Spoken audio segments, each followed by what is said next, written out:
We are the Weekend Science Update, here to bring you the latest, the greatest science news. This stuff is so hot and fresh off the press that we don't even know what it is. No, our producer found these headlines over the last month, and we are going to live respond to them, explain them to you. What is the science of them here live now? And in order to do that, we will need your help. So on the screen, there will be some headlines and an image in there somewhere, and we're going to need your help in reading those off. Because we can't see them. Yeah, we can't see them. The angle's wrong. Yeah. So let's get to our first headline of the day. Science proves time travel is possible. Possible. Okay. We'll need a drummer to keep beating on that. Let's try and get it together this time. Okay. Science proves paradox-free time travel is possible. That was great. Thank you. Scientists proved Paradox-free. time travel. That's great news. That is not. Yeah. Science is not always great. This one is great. This has long plagued movies about time travel. And books. And books, of course. And so a lot of our pop culture is built around the paradox of time travel. But it turns out you don't even need to care about that. It doesn't even matter. It doesn't matter. If you see yourself and you touch yourself. That's between you and yourself. Yeah. You know? And nobody else has to know about it. It doesn't have to create this butterfly effect of cascading consequences that ultimately destroys the entire world. There's just two of you now. You know, that's okay. And you're touching. And that's okay too. That is. No, as long as what? Because that could be a paradox. As long as what? Well, no, as long as it's consensual with Oh, yourself. of course. But you can't assume your other self. You still need stated consent. Yeah, In that scenario. that's a great point. Right. Because just because it is you doesn't mean it is you. There are now two people that happen to be you. Yeah. And that's not a paradox. That's just confusing. So it's important to remember, you know, and you know, when you merge worlds or, you know, change into the other time, which maybe is a branch of a different dimension kind of situation. Also, you can't spend your other you's money. Because the other you will get mad that you're spending their money. Yeah, that's two bank accounts. Yeah. Those are separate. Yeah, those are separate. Wait. I think we need to call the scientists. This seems like a paradox now that we've talking about money. That's one bank account. Yeah, well, there's the past bank account and the future bank account. But if you're the future you can't. It's not really right to spend past bank account when you have your future bank account. Not a paradox, just confusing. We got a question? That'd be great. What if one of you commits a crime and they find DNA at the scene? That was them. Yeah. Yeah, I mean, logistically for the, you know, investigators, it's very difficult to tell. But like philosophically, morally, you didn't do that. Yeah. That was a different you. Yeah. That's just a problem with forensics. Let's go on to our next headline of the day. You gotta read this out to us. Why don't we remember being a baby? New study provides clues. And the clues are trauma. Yeah.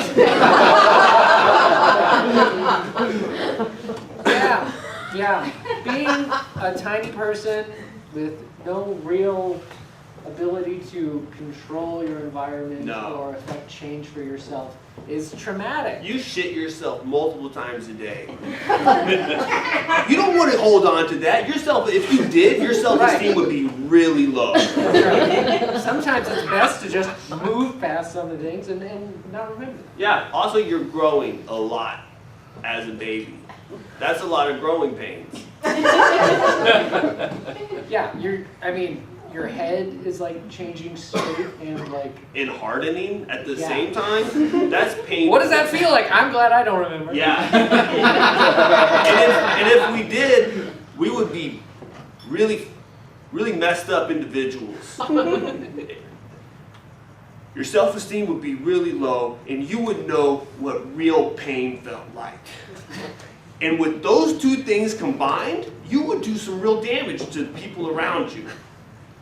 Yeah, it's good that we've relegated most body horror to, Movies. because the reality is changing from a very small human being to a larger human being is a lot of body horror. Yeah. It's like puberty times 20. Yeah. I got a personal story.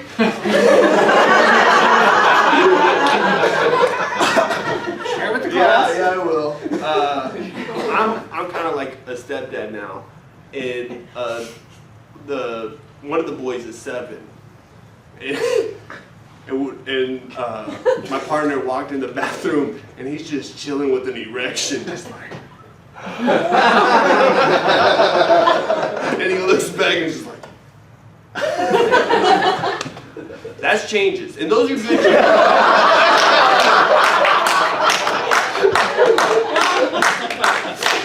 And we'll see if he remembers that. Yeah. Let's go ahead and move on. We should have a scene from something science related. If y'all could describe the images you see on the screen. It's a bathroom, toilet, climbing wall, urinal. With 3 urinals in it. Climbing wall urinal. 2 of them are But climbing only wall. 1 urinal is the climbing. Or a climbing wall drinking trough, depending on how you look at it. My understanding is a climbing wall of urinals. There's And only a 3 radiator. urinals, and only one of them is used for climbing. Do we agree on this? Yes, Yeah. your normal one is. I mean, you're welcome to climb on the other 2 if you want. There's a short, a medium, and a tall. So And are climb they? too. You have to climb rock climbing things. I'm gonna be to honest. Oh. White tile is to everywhere. get to the urinal. Yeah. And there's a radiator. There's also. Okay. I'm gonna see. Everyone's selecting. I'm good with just you. Oh, okay. Yeah, there is a radiator. I don't know that it really factors into the situation besides, like, it's probably a warm bathroom. Yeah. Yeah, so what you have going on here? Incorporating, modern art into our spaces. Yeah. This is Dada. This is those of you that took art history. This is a little bit absurd, but it's also kind of fun and interesting, right? Like if you have a building with 3 floors and there's only one bathroom like this, I'm going to go to this bathroom. I'm going to that one too. Because it's fascinating. Yeah, it's fascinating, and I'm going to try to use it. All of it. Yeah. Each one. Yeah, these are different climbing routes. These are different bathroom routes now. And it's important to stay active. Yeah.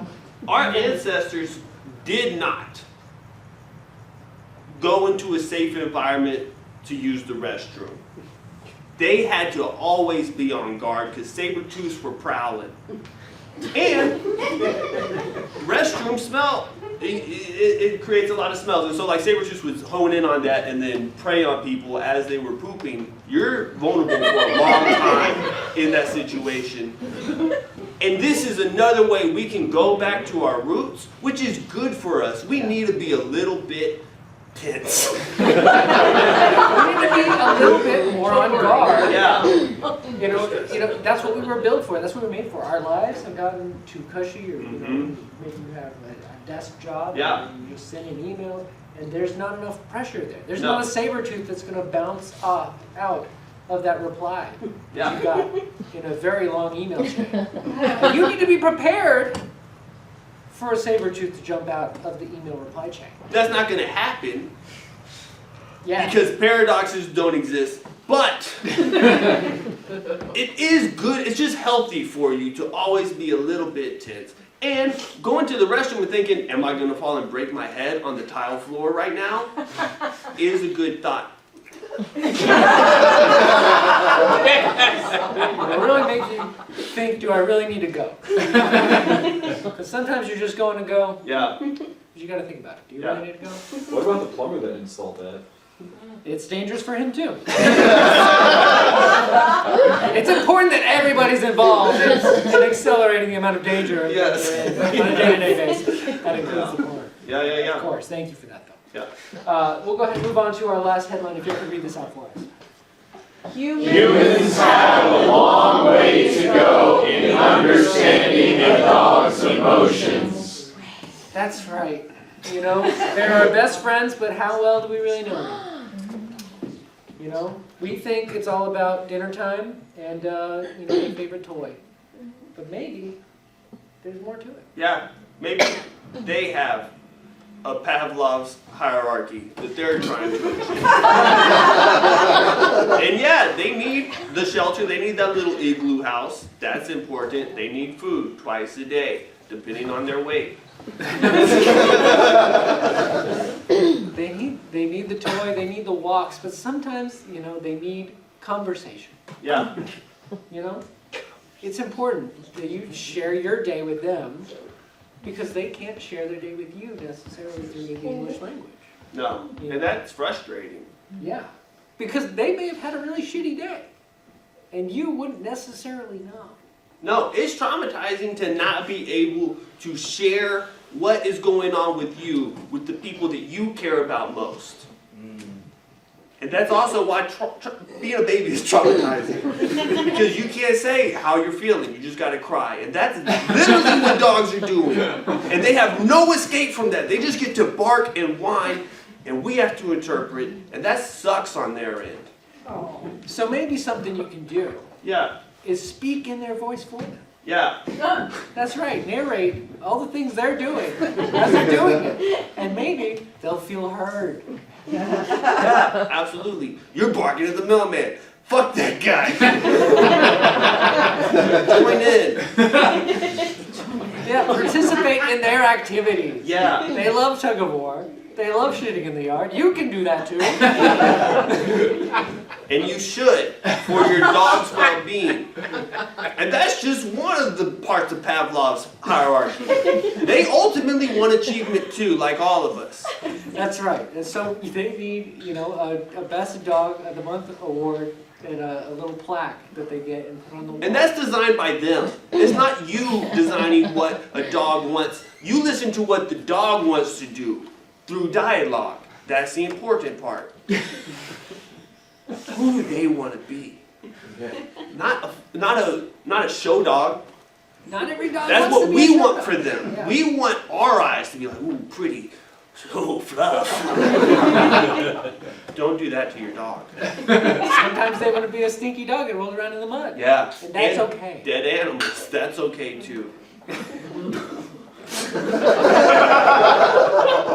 Yeah, I'm having second thoughts. Anyway. You don't care about your dog. And we all need to work through that. And that has been The Real.